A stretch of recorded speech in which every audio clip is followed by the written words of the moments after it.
Yes. Right. So once again, a warm welcome to all of you for joining us to this 82nd session of Leadership Talks. As you know that these sessions are being organized by India International Education Council and School Lalaji Solutions. India International Education Council is a not-for-profit organization which is working in the field of education. It has collaborators from 12 countries. It aims to create a better world through education, building quality centers for elementary education, which are approachable for all kids, finding best educational practices across the globe, and find ways to implement those in Indian institutions, creating more awareness on hygiene and learning disabilities. Another goal, it works in it publishes a magazine called World Education Review and some other educational reports. It aims to build 100 chapters in different cities by 2022. It will soon open its membership for institutions and individuals. It imparts training for leaders, teachers, students, and parents. As you know that this is a 82nd session. So far, we have conducted 81 sessions.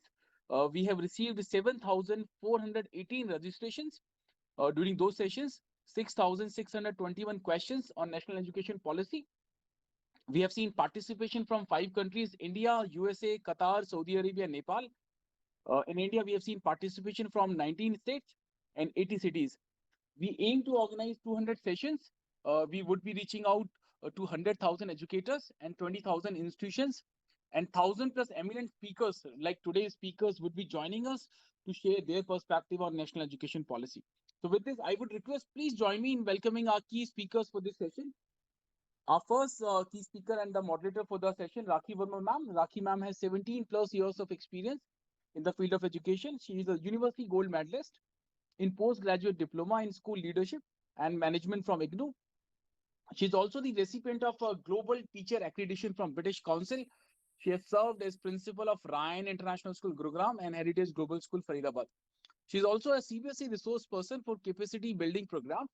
She has presented a paper in an international conference on teaching and learning at Wagner College, New York. She's also the recipient of various recognitions in the field of education like Guru Drona Award, Siksha Ratna Award, Indian School Award, International School Award. We welcome you, Rakhi ma'am. Thank you for joining. It's an honor to have you. Thank Our, you, Raju. thank you, ma'am. Welcome. Our next key speaker, Amrita Burman ma'am. Amrita ma'am is Deputy Director with the Sunbeam Group of Educational Institution, Varanasi, Uttar Pradesh. She's a passionate educator who believes that it is only through education that India's destiny can change. Mrs. Amita Burman has been associated with Sunbeam for over 27 years now. She did her MA and MBA from Kolkata. She has done her certificate course in educational leadership from Harvard Graduate School of Education. We welcome you, Amrita ma'am. It's an honor to have you. Thank you for joining. Thank you. Thank you so much. It's an absolute honor and pleasure. Thank you. Welcome, ma'am. Our next key speaker, Sarika Arora ma'am. Sarika ma'am is principal with Ramjas Public School, Delhi.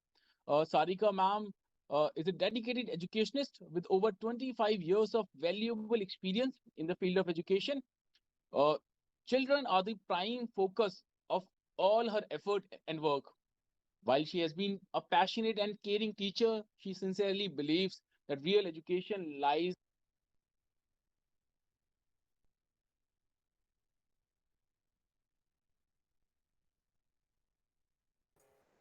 Raju, you've been muted by somebody. Please unmute yourself.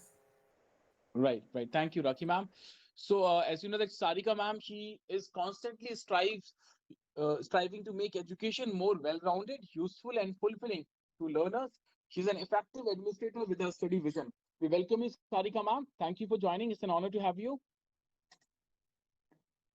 Next key speaker, Dr. Deep Khare. Khare sir is principal with the Jodhamal Public School, Jammu. Deep sir did his MBA in HR, from IGNOU, a doctorate in physics from Vikram University, AMAD from Regional Institute of Education, Ajmer, MSc from Bundelkhand University. He has 31 years in school education. He started as a facilitator of physics and worked with many renowned institutions like Mayo College, Ajmer, the Lawrence School, Lovedale, Uti. He has also worked as principal of Ivy League Academy, Hyderabad for 9 years, which is a full boarding school. He's also the founder principal of National Public School, Gulbarg, and presently, as you know, that he's working with Jodhamal Public School. Uh, Deep sir's life goal to explore and share the purpose of education. We welcome you, Deep sir. We are very excited to hear your perspective. It's an honor to have you. Thank you for joining. Welcome, sir. Next key speaker, Nitin Tiwari ji. Nitin ji is founder principal of Children Public School, Bindiki. Nitin ji has decades of experience in education. He is currently pursuing a PhD in political science. He has worked with many prestigious institutions. He has received many recognitions, like letter of appreciation for commendable academic performance in 2015 by Srimati Smriti Irani, certificate of honor for excellent performance in Indo-Korea Friendship Essay Competition, Hindustan Pratibha Samman for heading the best CBSE school in the city, Education Excellence Award 2010. We welcome you, Nitin ji. Thank you for joining. It's an honor to have you. Our next key speaker, Dr. Preeti Rishi. Dr. Rishi is Associate Professor with SRM University, Haryana. She was awarded a PhD in 2018. Her research interests lie in optical fiber-based high-speed communication links. Her PhD research was done, on effect of physical layer impairments, on selection of optimal modulation technique for capacity upgrade of optical fiber lengths. She has 2 decades of experience in education and research. We welcome you, Dr. Rishi. Thank you for joining. Thank you, sir. Welcome, ma'am. Our next key speaker, Mr. Sunil Dangi. Sunil ji is co-founder and CEO of eMango Solutions. He's an IIT graduate from IIT Kanpur. He's having master degree in mathematics and scientific computing. He's part of Actuary and member on Actuary Institute of Actuary United Kingdom. He has worked with institutions like ICICI Prudential, HSBC, Financial Risk Advisor at Ernst & Young, India in United Kingdom. He's an entrepreneur for last 6 years in telecom, food and education sector. He's doing research on career counseling for last couple of years. Based upon that research, he along with his team have come up with a wonderful solution called eMango, which is a digital career counseling platform. We welcome you, Sunil ji. Thank you for joining. Thanks, Rajul. And our last speaker for this this very special session, Mr. Jitin Chako. Jitin is a manager with Fatado School of Music. Fatado School of Music is India's largest music educator. It is a brand which is synonym to music in our country. It has a 150-year-old rich legacy. It has been working with the 200 plus leading schools of India. It has trained over 1 lakh students. It owns many titles like Bandit, Piano Concert, Cadence, workshops, high jump training, FSM exams, in-center recital, FSM recital. It enjoys partnerships with renowned institutions like Berklee College of Music and NMIMS School of Performing Arts. We welcome you, Jitin, for joining. Thank you all. With this, I would request Rakhi ma'am to lead us for the session. Rakhi ma'am, over to you. A very warm greetings to all the key speakers and participants of today who joined us.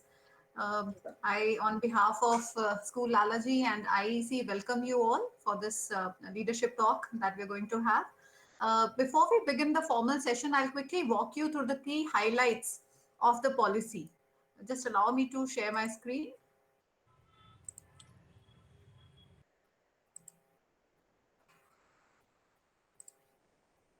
Now, as you're all aware that this policy has been announced after 34 years of the previous national policy on education, which was in 1986. Now, this policy outlines the vision of India's new education system, and we are all hopeful that this will be an amalgamation of the traditional and modern education system. So the key highlights are that the pedagogical and curricular structure, it has been transformed from 10 plus 2 to 5 plus 3 plus 3 plus 4. So the first 5 years will be the foundational stage, which is for the learners of 3 to 8 years of age group. Now, this is a very welcome reform because it is the first policy which has laid due emphasis on this 3 years of preschooling.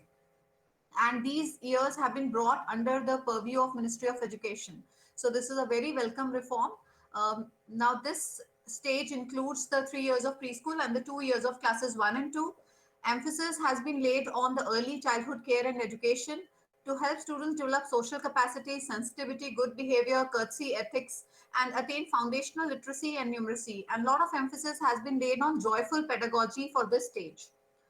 This is followed by 3 years of preparatory stage for learners of age group 8 to 11 years, and emphasis is on introduction of formal but interactive classroom learning with activity-based pedagogy. And another major highlight of these two stages have been the medium of instruction. It has been proposed that the medium of instruction should be the native language or the regional language, so that it does not impede in the academic growth of the child.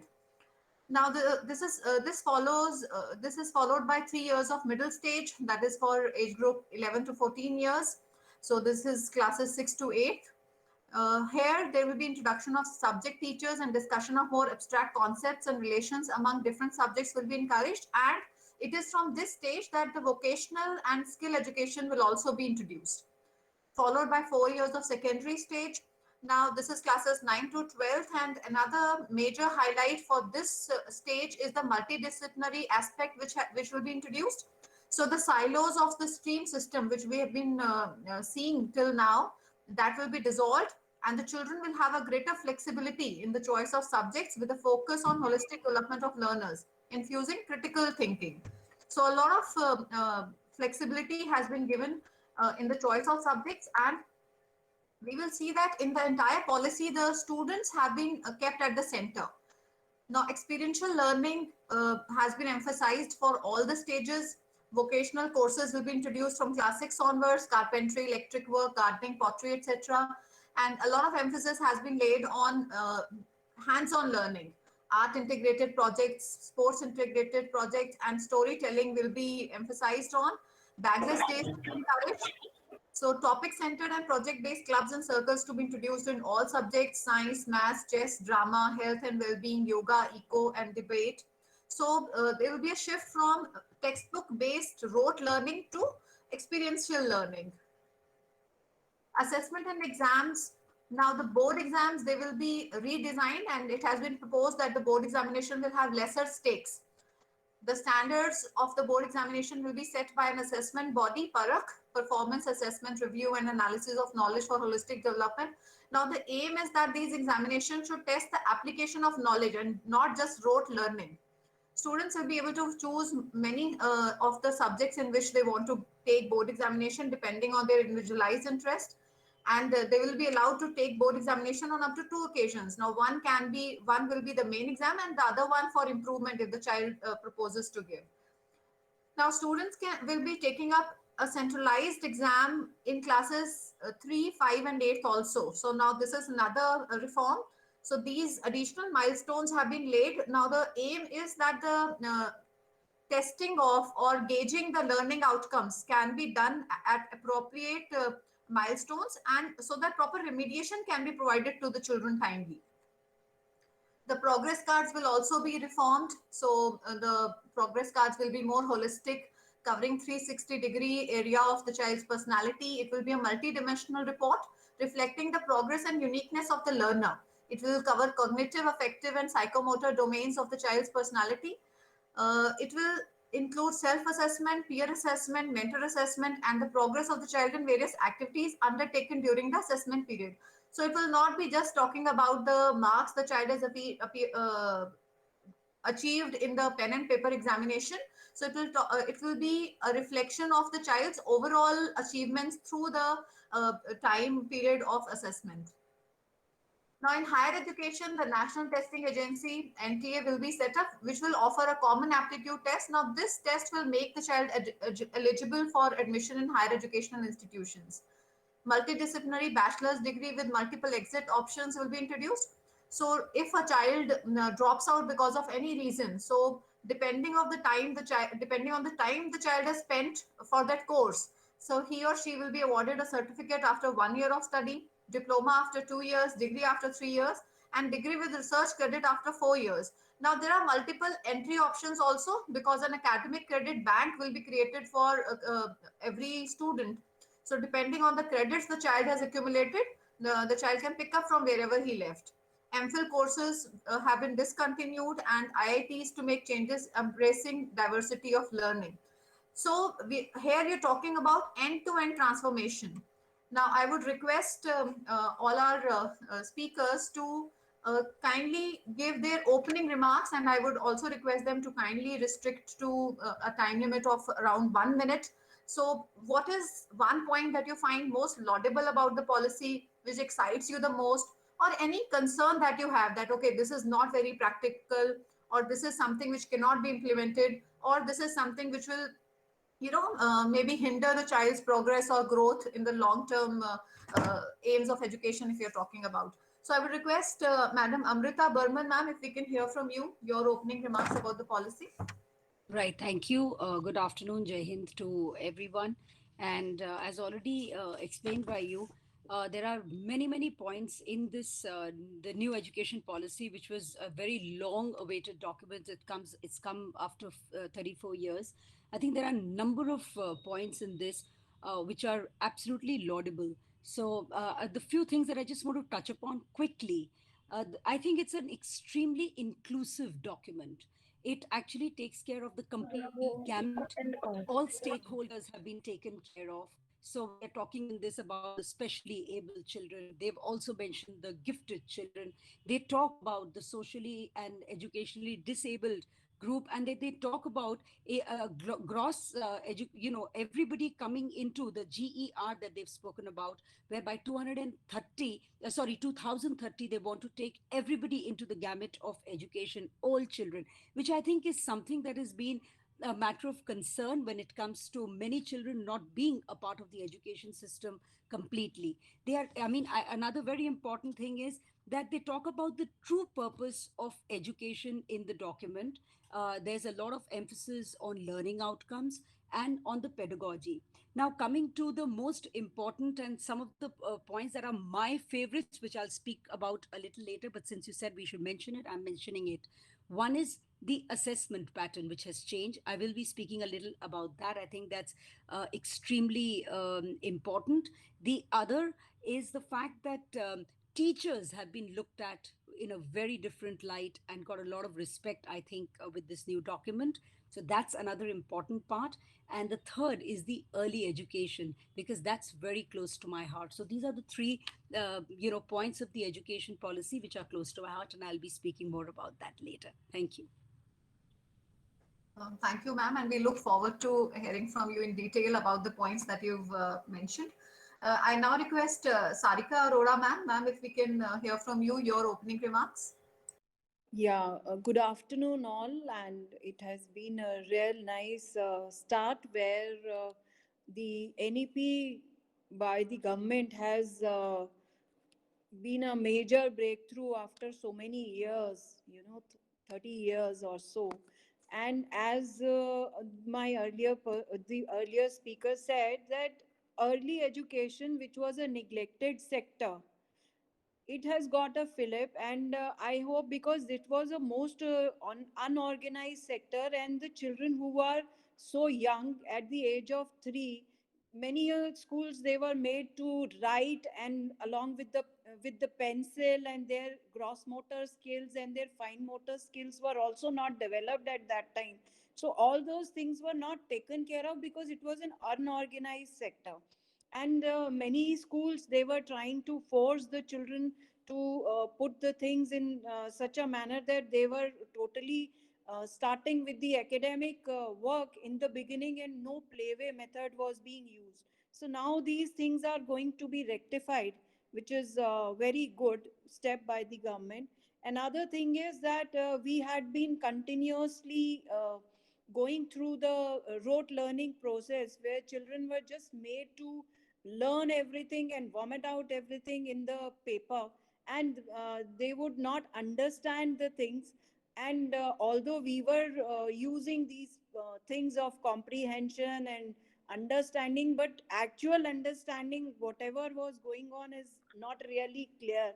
So when the government is stressing so much on the understanding part and the application part, because it is only after application that one can actually know whether the children have understood or not, and the learning outcomes have been made so important, and the competency based learning, where the children need to be competent enough. And of course, the assessment is going to be at class 3, class 5, class 8. So Whereas in earlier years, what was happening was that the children used to get promoted through RTE up to class 8th, and whatever they have learnt was not taken care of. But now, when at class 3 level, class 5 level, the things are going to be checked, whatever learning has come, what competency has been developed among the children. So, this is going to be a major step, because we won't have a group of children who are totally semi literate by the end of class 8, which was the case in many government schools and even in public schools. So I think these are the very positive aspects which have been touched upon by the NEP. And I hope that implementation is totally dependent, of course, on all all the stakeholders. So I think all these things should be implemented in a proper manner, so that the desired results can be achieved. Thank you, ma'am. Yes, very rightly you pointed out that the success will definitely depend on the implementation, and we are all hopeful that through these talks and through this mind storming sessions that we are all having, we'll together be able to pave a way towards successful implementation. Thank you for your remarks about the policy.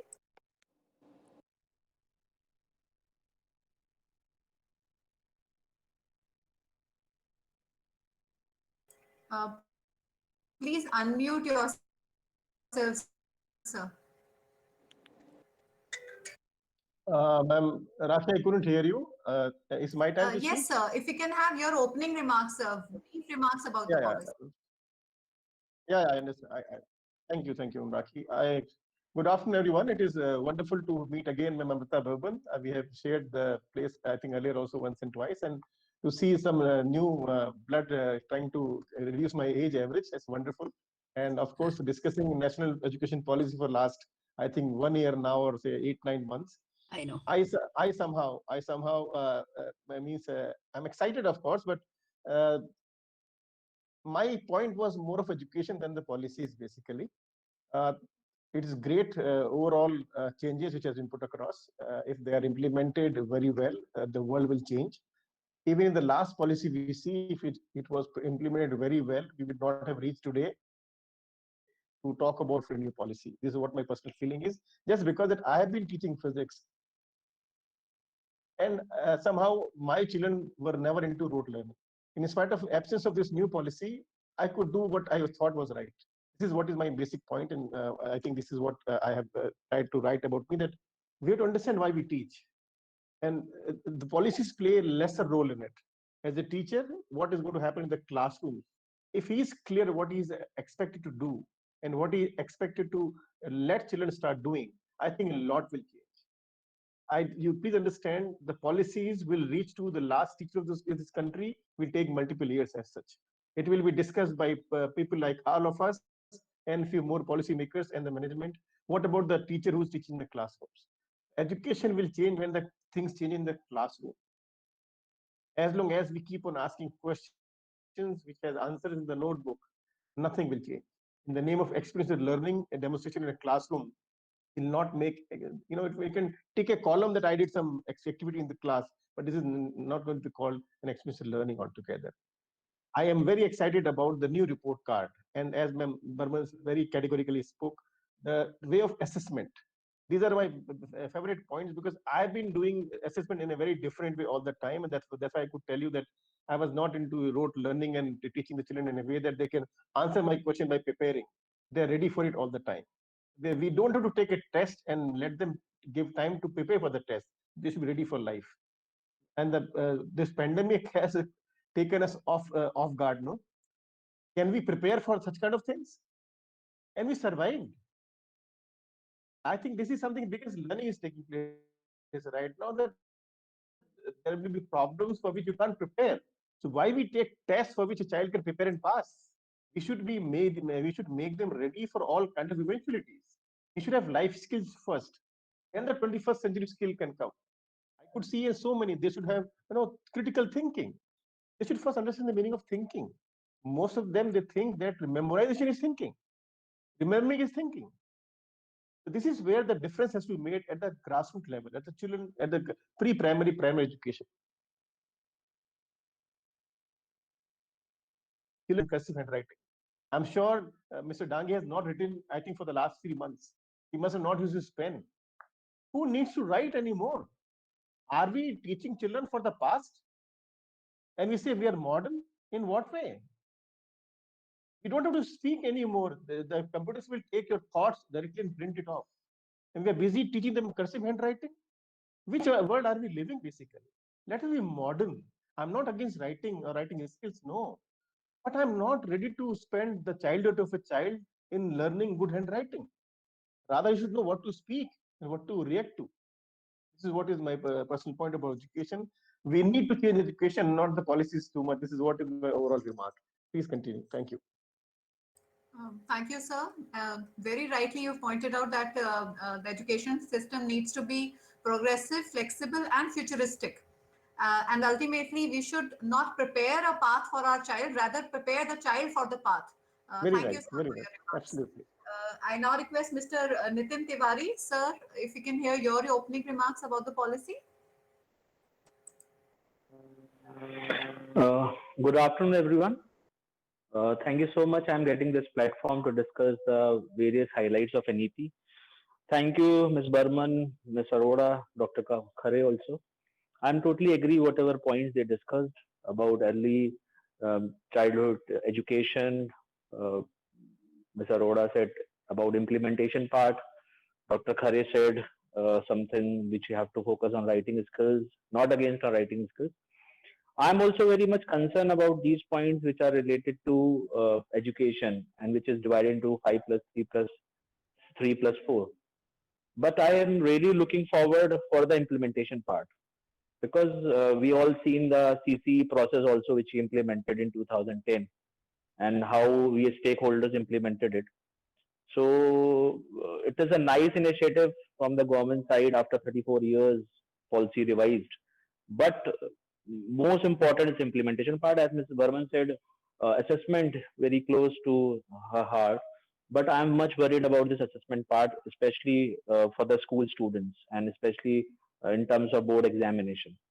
So I'm looking forward some more points which we'll discuss during this session. I hope I get some more inputs on this, and thank you so much. Thank you, sir. I now request Dr. Preeti Rishi, ma'am, if we can hear your opening remarks about the policy. Yes, sir.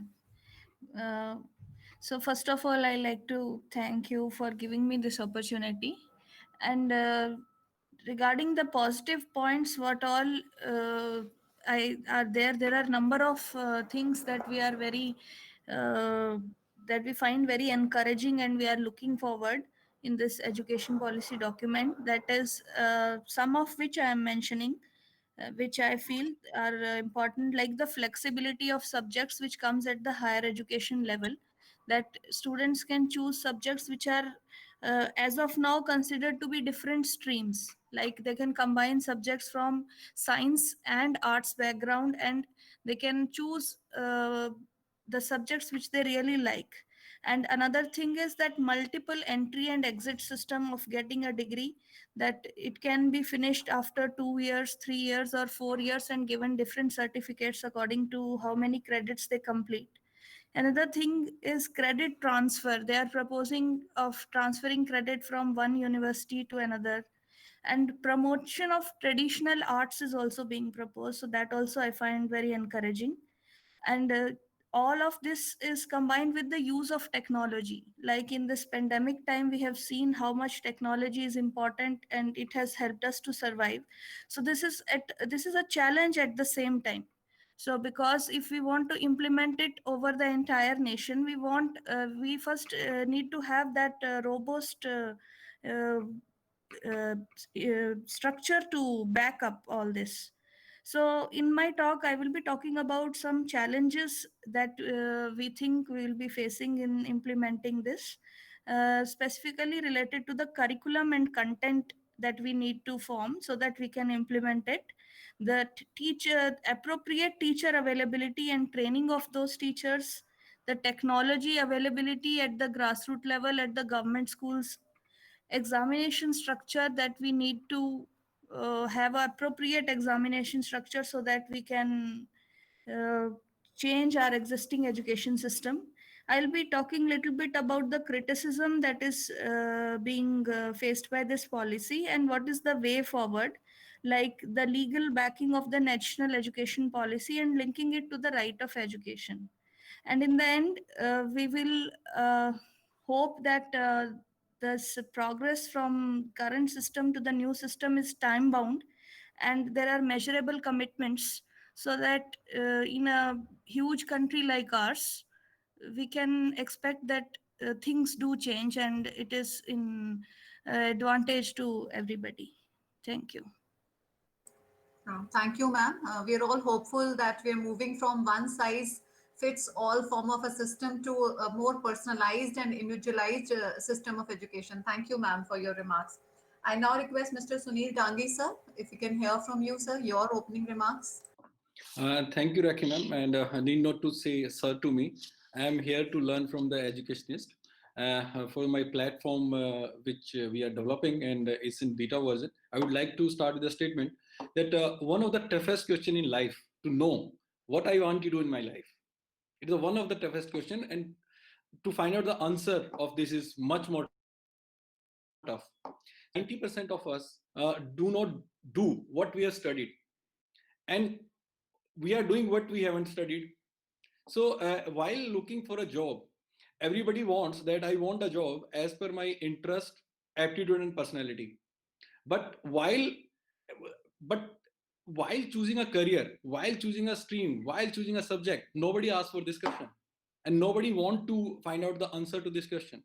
So it is very important that if at the right age, if we'll choose what we are studying is as per our interest, aptitude, and personality, then we will not have to find out the jobs as per that, because we'll automatically become like that.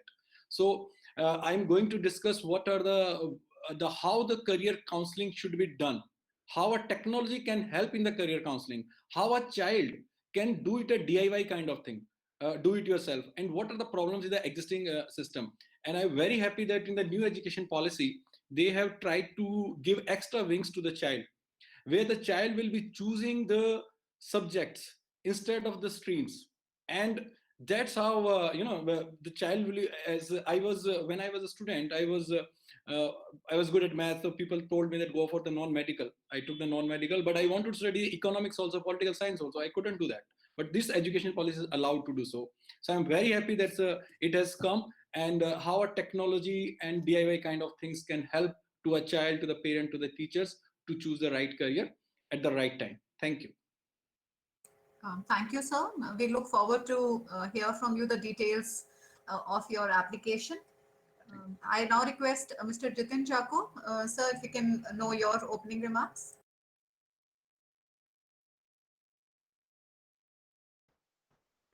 Good afternoon, everyone. Good afternoon to all the panelists and all the viewers here. And thank you so much for giving this opportunity to me. And so my name is Jitin, and I'm from Fertero School of Music. So we are thrilled to see the inclusion of vocational studies in the NEP 2020. We think it is a giant step towards the holistic development of a child. With inclusion of vocational courses into mainstream education, system will encourage children to think creatively and gain new experiences, both of which play an important role in a child's development. Vocational courses always aim to enable the children to learn, ways to channelize their stress and anxieties, and help nurture a strong sense of self. The most amazing part of this initiative is the integration of arts and music in the mainstream academics, which ensures that every child can experience this as part of day-to-day learning, something that we have seen most countries follow for many decades now. We are glad that all the children will now have the opportunity to reap the benefits of vocational training courses that equip them uh, with life skills and vigorously contribute to their holistic development. Thank you so much. Thank you, Mr. Chako. I now request Madam Amrita Burman, ma'am, if we can hear in detail your whatever you researched about the policy. So please let us know a little more about your understanding and how do you think this policy is going to transform the school education? So, I obviously, as I mentioned, there are certain aspects of the policy which are very close to my heart. And on the whole, I think the policy is going to bring about a great change in the education system in the country. There have been talks, many people have been critical about the implementation part. Yes, there are always doubts about the implementation of anything that usually happens in terms of a policy implementation, because our track record many a time says that many things are just paper tigers. They just remain on a sheet of paper, but they don't really come about. For example, even in this policy, it was said that there will be a new NCF by 2020, but we are sitting in 2021 as of now, and there is no new NCF. So but nevertheless, I'm an absolute optimist, and I'm still going to believe, because at many a times the prime minister or many other ministers, especially the education minister, have been talking about the political intent of bringing the policy to the implementation stage. And being an optimist, I am keeping my fingers crossed that it will happen. So let me just talk about a few things which I think are different, which are interesting in the policy. First is about the multilingualism part, and the part that the local language they prefer should be taught till class 5 and maybe even till class 8. So we've all read about this. But I think one of the best parts about this is because for years, somewhere we've neglected our local languages.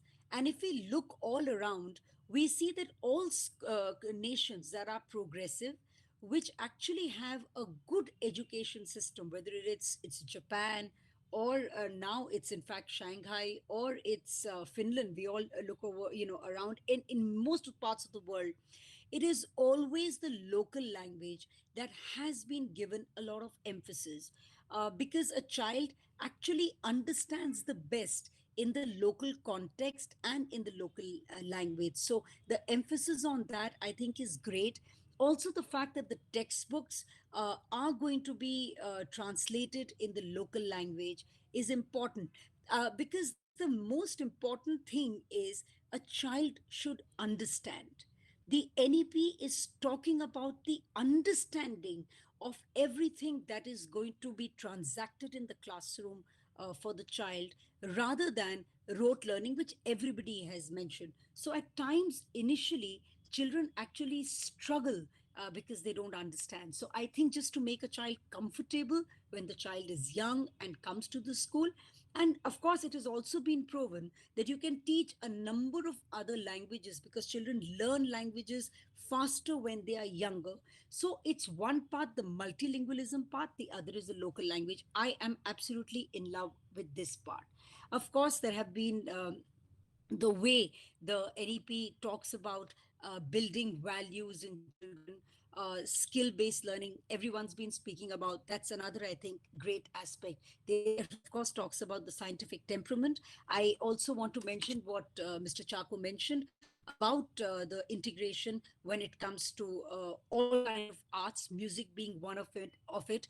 And I think that the board has been sending us number of circulars to make it a point that we bring in the art integration into our curriculum. So I think the intent is there, and I'm absolutely excited about it, because I've begun already. We were doing it, but we're kind of really putting it down in a much more organized way as far as art integration is concerned, because I think the guidelines have been very beautifully given in the art integration booklet that CBSE has released. And I think it's a document which everyone should read. The other thing that I really like is something that I have, whenever I have met some policymakers, I have been talking to them about, is the pairing of private institutions with public institutions, the twinning program. Because I think we really owe it to society as a private, institution.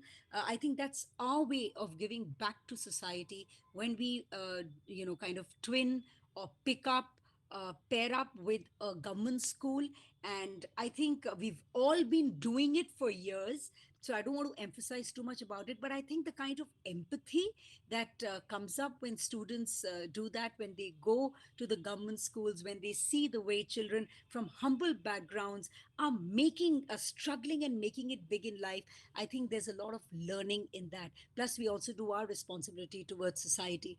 Even the complex and cluster system, uh, though sounds a little difficult to do, frankly speaking, for government schools, but if implemented well, I think it's going to save a lot of money to the exchequer when it comes to the grant that has been, hopefully is going to be given, because they talk about 6% of GDP, which has never happened earlier. I hope that they give it and they spend that much of money. I think it's going to have money saved up for a lot of other, avenues that are needed. Because as of now, there's a lot of wastage in small schools where there aren't enough of teachers and enough of children. So I think the cluster and the complex system is another extremely important part, which is again very close to my heart, and I think it's going to be great. Assessments, few people have already spoken about, but I told you one of my favorites, because rote learning had become kind of a part of our system. Some of the advanced schools, some of the schools that were forward thinking for years, like Dr. Deep Khare said that, I've already changed my pattern. And I'm sure many of the other schools have changed their pattern of not really emphasizing on rote learning, but to talk more about remediation as and when you keep teaching, which is very simply said formative assessments. Keep taking small assessments, keep checking out at different levels of learning. But what is very important is check out the core competencies. You don't have to really just know as to how much the child knows, or but what's important is, has the core concept been understood by the child? Assessment is important, so that a child learns how to learn for himself. I think our methods of taking assessment and what we assess is extremely important. So when they also talk about self assessment, peer assessment, once again redesigning the report card to see to it that there is a complete 360 degrees assessment of a child, rather than just having two examinations and just having question and answers right out of text, which is a part of a lot of schools. I think it's never helped children. Children have hated exams.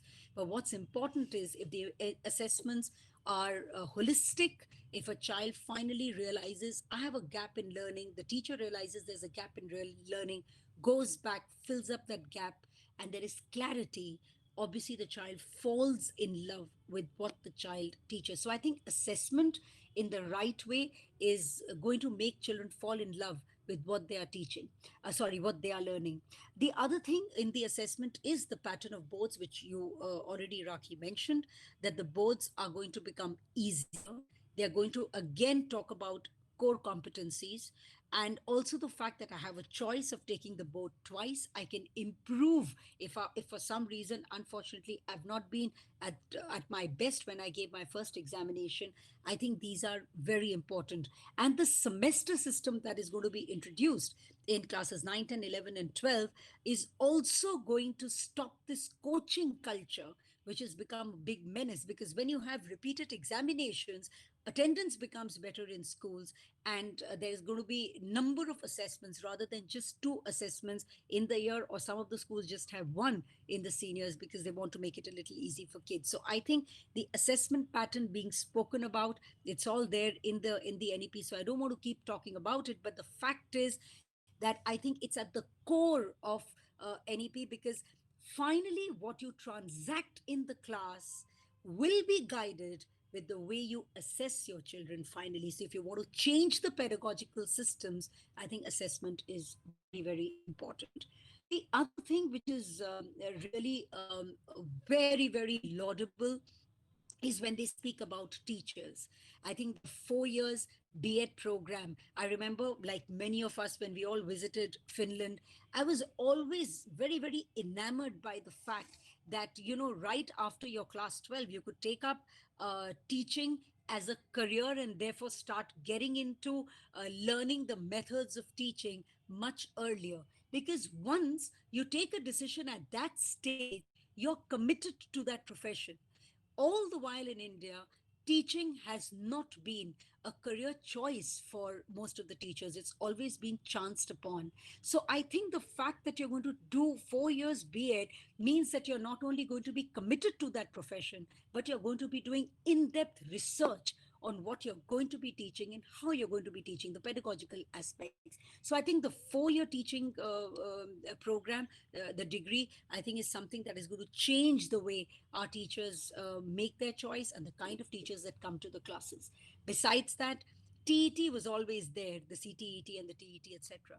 But now, when they talk about TET at the 4 stages, with the early childhood also being spoken about, but the fact that there are at all 4 stages, the pedagogy is different. You teach in different ways, the research has to be different, and teachers have to continuously keep appearing for an examination 3 years, every 3 years or every 5 years. I think is like what people are doing all over the world in different professions, where you just can't say, I learned something many years back and I'm just going to apply it, when for the rest of my life. You have to have yourself upgraded, because I think pedagogical sciences keep improving. They keep innovating, because it all depends on a child's psychology, and child psychology or psychology as a whole is a very new science.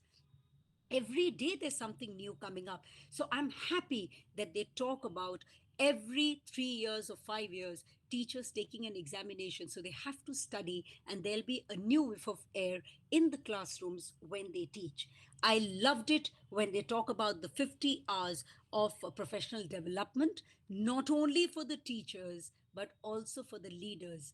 Therefore there is an acceptance that to be a leader of a school, there have to be certain managerial skills besides the pedagogical skills. That is an acceptance, and there are going to be courses for leadership in schools. Right now, there aren't any courses in the central universities or state universities. There are some private universities that are offering it. So the recognition that teaching is one aspect, but besides that, there's also something of leadership, I think, which is great. And as a teacher, continuously every year, I have to keep learning and give 50 hours to be able to move up. The other thing in the teacher's part is the career progression. No more am I going to get respect if I'm teaching class 11 and 12.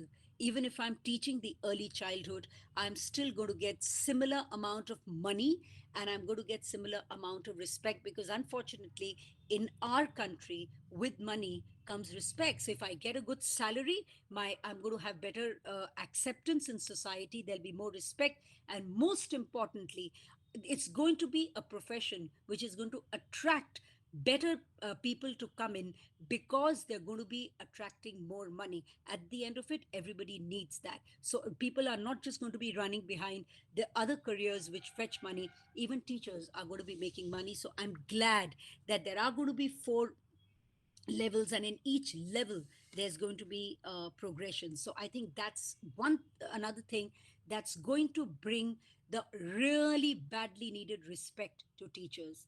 The last part that I wanted to speak about is early childhood. A lot has been spoken. Actually, my own research area is early childhood, and I'm so happy that this national education policy is giving recognition to the fact that in fact 85% of a child's brain develops in the first 6 years of a child's existence. So when we go wrong there, we actually spoil it for life. The moment we are giving importance to those years of early childhood, and there are going to be training of teachers how to handle a child, whether it's his psychology or whether it is a child's skill development years. If there is good training, I think we would have won the battle child to learn for life. So I think these important these aspects are of great importance to I would give great importance to it. I just wanted to pick up a quote which the Prime Minister in fact said when he introduced and spoke to the nation about the national education policy, where he says NEP focuses on learning instead of studying, goes beyond curriculum to focus on critical thinking. And he also mentions the more teachers, parents, and students are associated with the education policy, the more relevant and broad based it will be. So I think this talks about both inclusion and the fact that it is very different from what the emphasis has been for years. It is going to be based on more critical thinking, on a scientific temperament, and it is going to be different. And therefore, we are hopefully going to be having a nation of better children who will actually give back to the nation, and there'll be lesser brain drain, I'm quite sure, as time will come. So those were my thoughts on the education policy. Thank you. Thank you, ma'am, for your valuable thoughts. I must appreciate very remarkably you have touched all the facets of the policy and how we are all aiming at an education system which is definitely going to produce learners who are trained on how to think and not what to think. Thank you, ma'am. Now, may I request Sarika Arora, ma'am, if you can have your insights about the policy, ma'am. Yeah. Actually, Ms. Burman has touched upon various points, and these are certainly very good. And I basically think that what I feel is that the 21st century teachers, they need to serve as a guide or a mentor for their students, and not as the all knowing sage, which was the stage earlier. With so much access to the resources of all kinds these days, children, are invariably, they are much ahead of the teachers as far as the technology is concerned. Hence, teachers need to be empowered as facilitators and motivators for the learning, so that they can empower their children on accordingly. So teachers and students have to be the learners and learning new ways of teaching and learning alongside with their students. Teachers need to understand that they should feel that simply they should ask the question to themselves that what my students need 10 years, 20 years from now, and these kind of skills which are required to them at that time, that should be given to them, and hence the change will start occurring. Hence, it is the teachers who are teaching at different levels, they need to motivate the children to grow their love for learning by focusing on providing dynamic and adaptable facilities and alternative ways to learn. Now, COVID has given us this opportunity where teachers have started learning, and many times it happens in the classroom. In the beginning, when the teachers were fiddling with the device they were using and they were checking the options, the children themselves came to the aid of the teachers, where they said that, ma'am, press this button and you will get it. So teachers themselves became the learners, and then only we could become the uh, facilitators. And also, not only this, as teachers, all the teachers, it is during this time of COVID, they have learned and they have taken classes very confidently. And the thing is that when this kind of a requirement came, so the teachers became active, and they started, like we say, the urgency is required. So when there is an urgency, when there is a need for something, you are able to get that. So this kind of a thing which was I mean, this flip learning and blended learning, which was planned, and the teachers were doing some smart class the work. They were taking classes, but still, that kind of development could not have happened if we would not have got this COVID, and the teachers would not have been sitting at home. So they realized that we can do it, and each one who could not even do on their own with the help of the peers, they could learn and they could do the work. So as the world is changing and the landscape is changing every day, there is a need for the skilled workforce, particularly involving computer science, data science, mathematics, social sciences, humanities, etc. There is a workforce which is required to find out the novel ways to the basic solutions like increase of pollution, changes in climate. All such kind of things are requiring some novel ideas.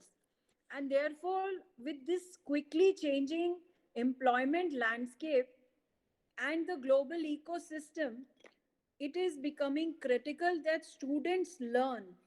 Not importantly, they should learn how to learn also. And our content based system, it should be reduced, the content should be reduced, and it should move more towards learning about how to think critically, how to solve problems, and how to be creative and multidisciplinary, and how to innovate and adapt to the new changes and absorb new material in the novel and the changing fields. Our pedagogy must evolve to make this education more experiential, holistic, integrated, and inquiry based. It is really commendable that we have already started integrating arts, craft, humanities, games, and sports into our main curriculum. And in addition to science and mathematics, to develop various aspects and capabilities of learners, we need to make the education more well rounded, useful, and fulfilling to the students. So, we have to make it student centric, and we have to ensure that each of the student develops the creative potential. It is based on the principle that education must develop not only cognitive capacities, but the foundation capacities of literacy and numeracy, and higher order cognitive capacities such as critical thinking and problem solving should also be included. Now, as far as the social and emotional capacities are concerned, we have to take care of the students in that also. As such, we want that students should become the global citizens, whereby the technology is any case erasing the borders, and there are no boundaries as far as the interaction is concerned. Through internet we can assess people sitting in Britain. Yesterday also there was a workshop where the uh, different people from different countries, they participated, and we can easily interact. So we need to develop a kind of international education system where we can seek the help of others, and others can see what we are doing. So such kind of a system is certainly essential. Then curriculum should be reduced, as I said, to its core essentials for developing the critical thinking, because if the children do not think critically, they will not be able to analyze the content, and they will not be able to understand and comprehend it. So it is really mandated that content should have certain focus, such as key concepts, the ideas, applications, problem solving. Teaching and learning should be conducted in a more interactive manner. Questions should be encouraged. Classroom sessions should regularly contain more of fun, creative, collaborative, and exploratory activities for all the students, and experiential learning should be adopted. So these kind of hands-on learning things would integrate with integrated sports and arts are going to result into a more all-round development of the students, which are uh, going to be the global citizens very soon. Sports education and art education, both of them are really a positive approach as far as the NEP is concerned, because various forms of art and culture makes the children understand the art and culture of different areas. Like in the beginning, we were given the idea of, as far as Delhi is concerned, the Sikkim was given the theme. So all the students learnt about the geographical importance, the food, the culture of that particular area, which means that the children were exposed to that culture, and they have been given a full understanding of that particular culture. This makes them much more understanding, and they are able to relate with that culture, and therefore the positive results can be seen among the children.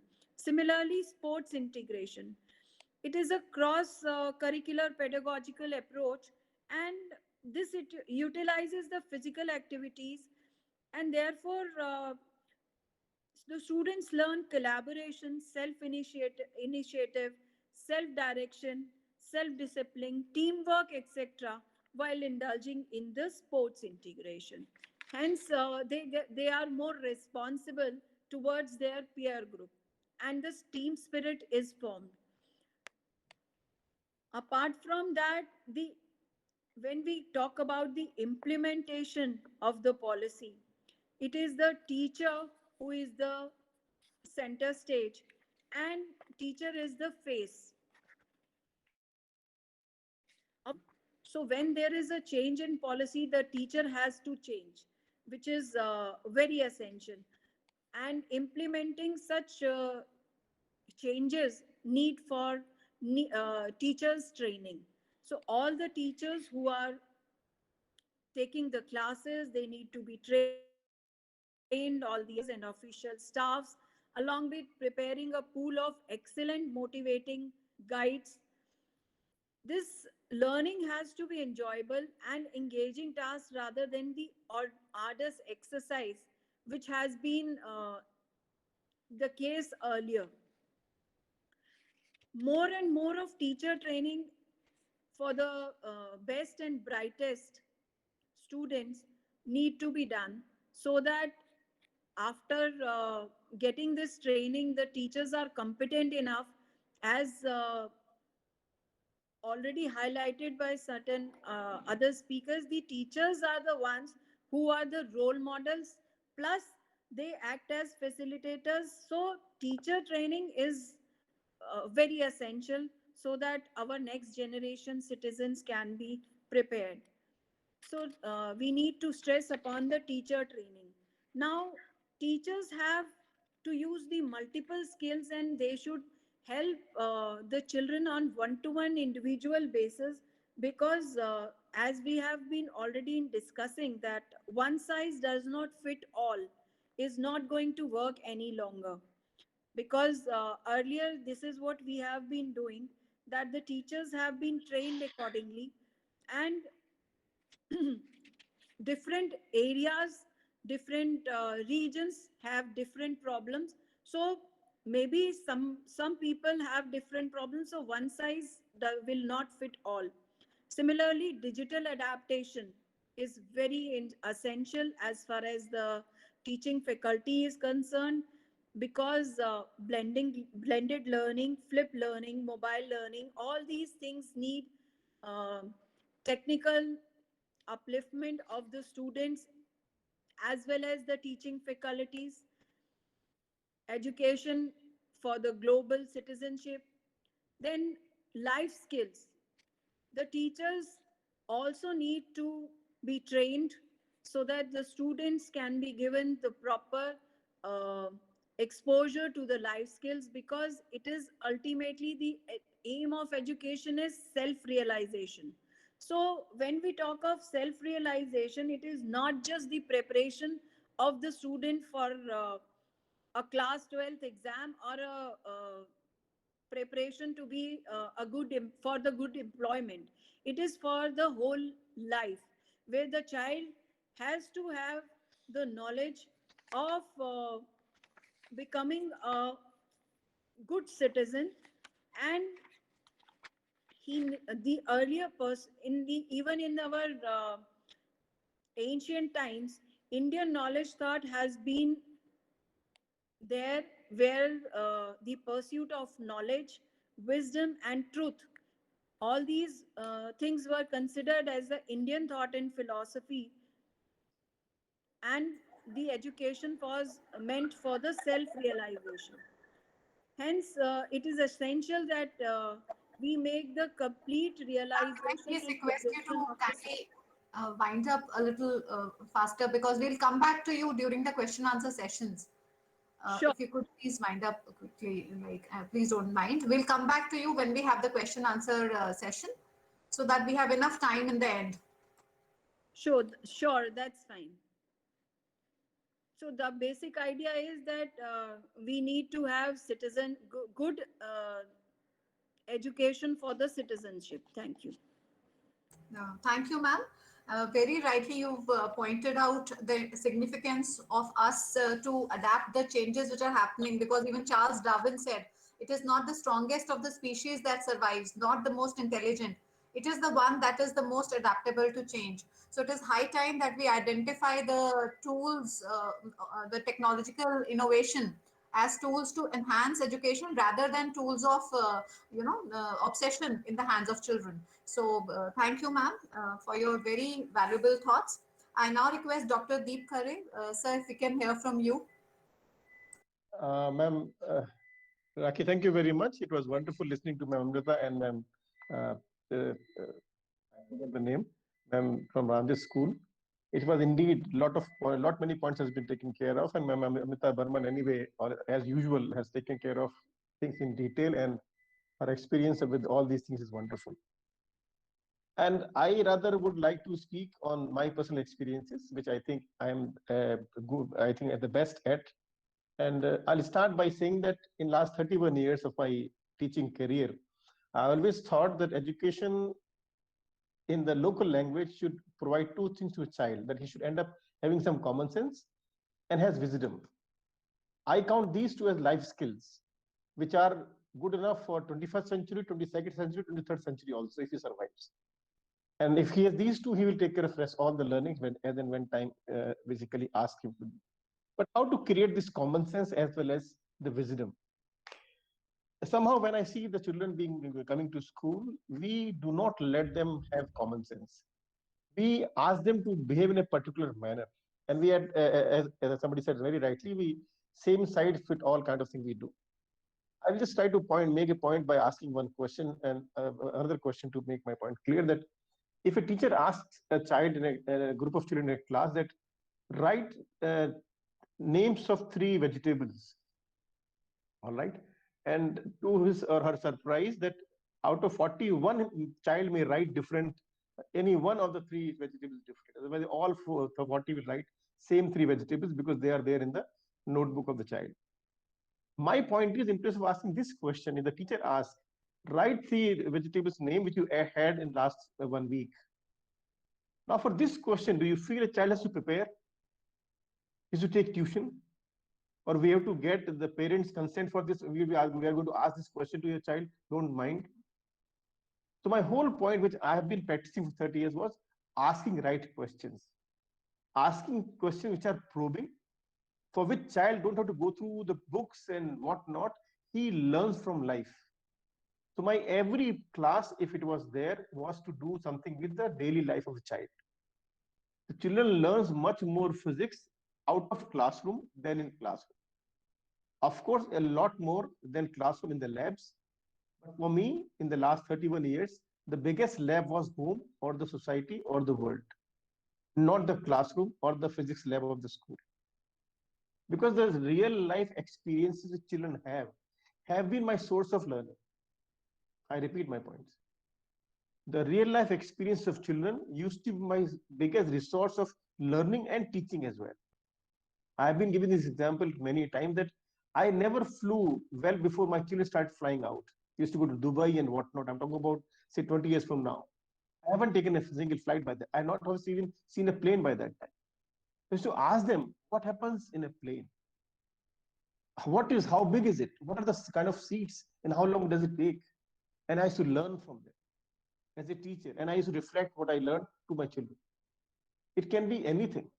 How do you feel when you jump in a pool from 6 meters? What happens when you try to sit in a lift in the beginning of the motion and when it stops? Do you feel anything different? Do you feel? Have you ever felt you are weighing lesser than usual? You're losing some weight in water, say for example.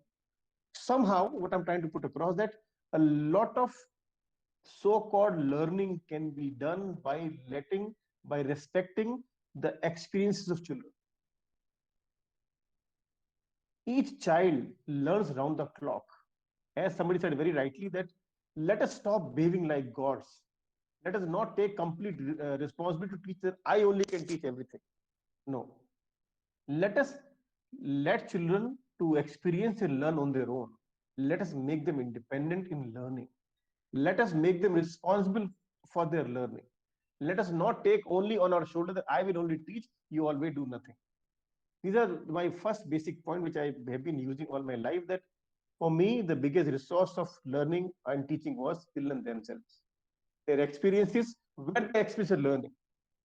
I have been telling children that when you try to mix cold water with hot water, you learn measurement.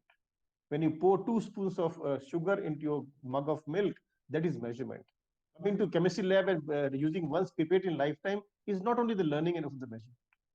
When you go and buy vegetables or buy, what say, food grains, there is a time when you learn measurement. When you take your chocolates, when you dispense the money, that is the time when you learn mathematics. By solving questions only on a piece of paper is not learning.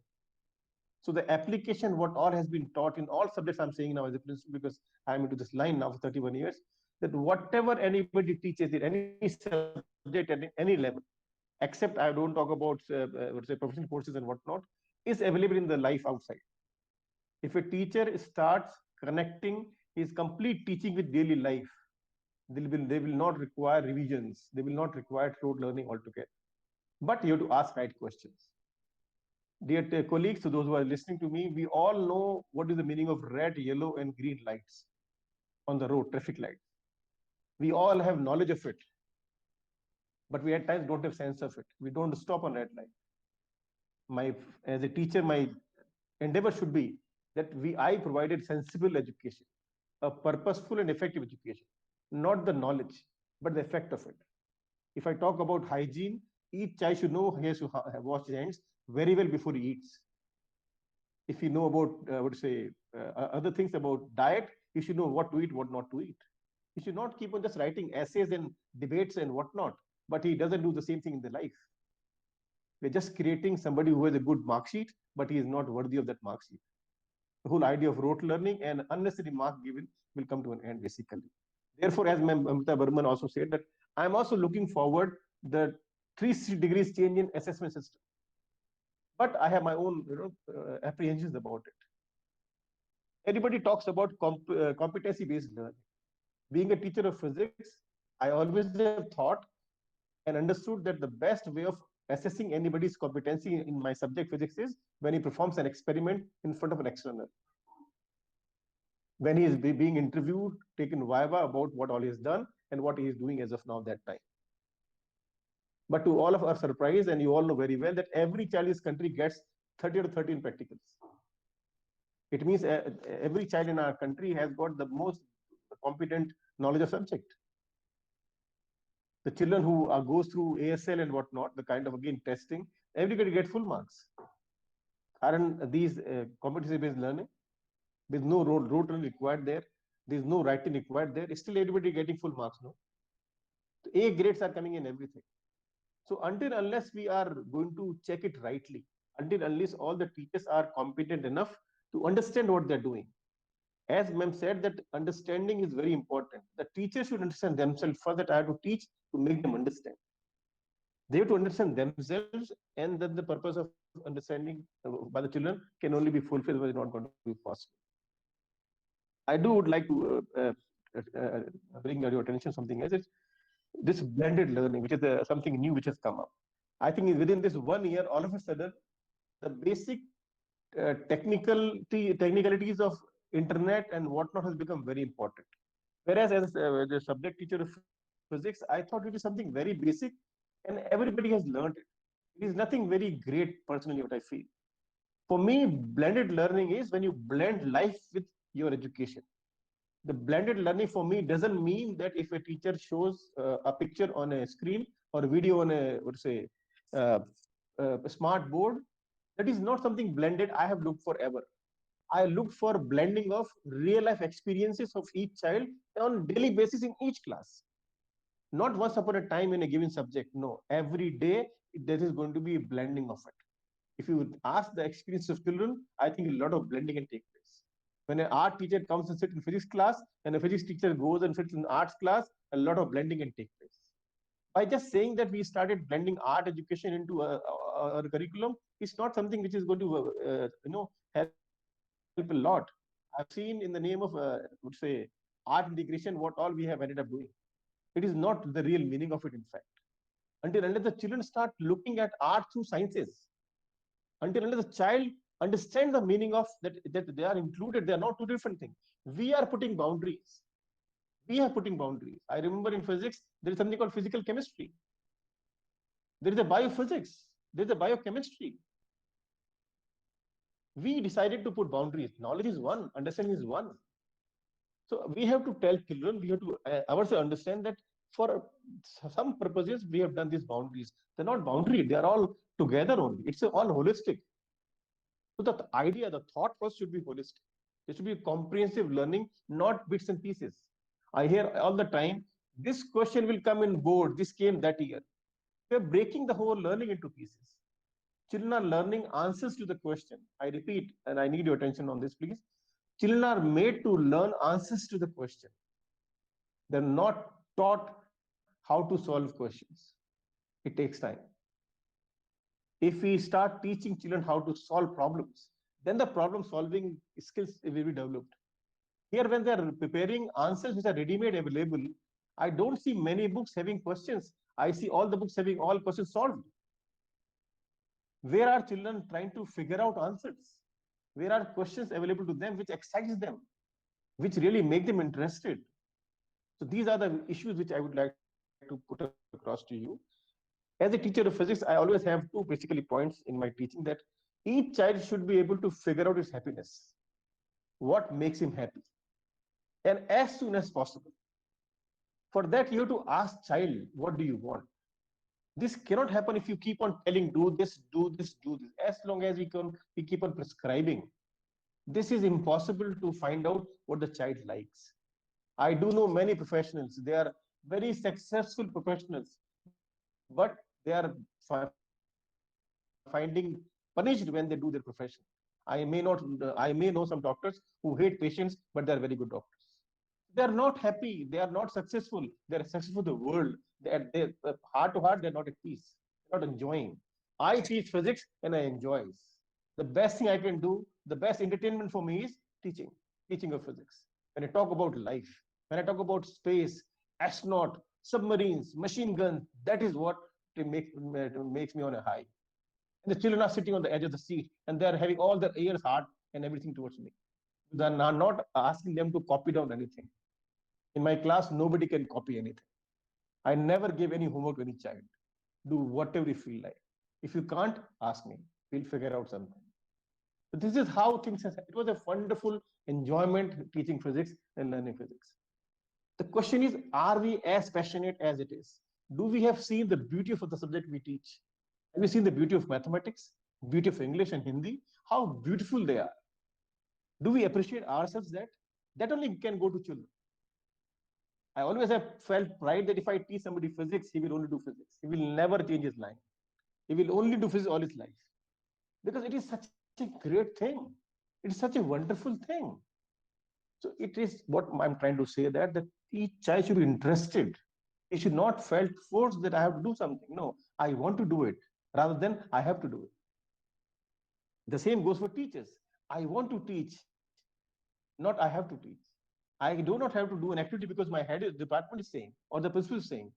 No, experiential learning doesn't happen like this. It is just ticking the columns, that's all. And we are dealing with human life. Let us understand the importance. We all know what we need. The question is how it will happen. So what I'm trying to tell is, if we start connecting each aspect of schooling, I repeat the word schooling, to the real life, we may end up educating.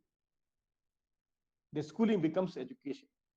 It doesn't stand only at schooling. We did schooling, it gets over. Let each child know that when I pass out, I'll be having something which will stay with me for years together. I have life skills produced, developed. I'm independent. I can solve problems. I can handle myself. I can speak about things. I can reflect and react. I can manage myself. These are the things which I think is education. And I'm looking forward that this degrees assessment or report card which comes up, where we talk about the complete overall personality of somebody, not only his marks in mathematics and physics, but his real life, that how punctual is he, how reasonable is he. I've been saying, you won't be believing, I sometimes go overboard, as probably I'm going now also. I asked some of my children, how many of you have to change your line of jobs, and how many have you came out of your relationship or your marriages? If I have taught you physics, if you have been a reasonable person, you will never do such kind of things. You'll be able to manage life. You'll be able to understand more others than trying to make yourself understood by others. This is what is there. This is what I feel is something from education, because education policy indeed is something very exciting. I have heard a lot about teachers training. I'm not against it. I'm again saying all the time. But the most important thing, which is not difficult, the easiest thing is, if each teacher understands what he's supposed to do. If each teacher is exposed to the learning outcomes, not the syllabus. If each teacher is supposed to teach to make child learn for life, not for the exam. And for this, there is not much training required. It is change of mindset required. It is an easier task and which will bring a lot of changes. I have been saying jokingly to somebody that I have been going through a pandemic of rote learning, and the vaccine is this: that if a teacher is trying to make understand that first I have to understand my subject, I have to start liking my subject, and I know what is to be done in the name of teaching the subject. If somebody asks me, what do you do, Mr. Khare? I always have said, I create common sense and wisdom by teaching physics. I never told I teach physics to anybody, because that is not the purpose. That is not required. Because what I taught anybody is not going to be used by him after some times. Mr. Dangi just said that whatever somebody studies is not used by him. So let us give them something which they can use later sometime. So this is what my expectation, as well as from say positivity. I'm also a very positive person that things will change.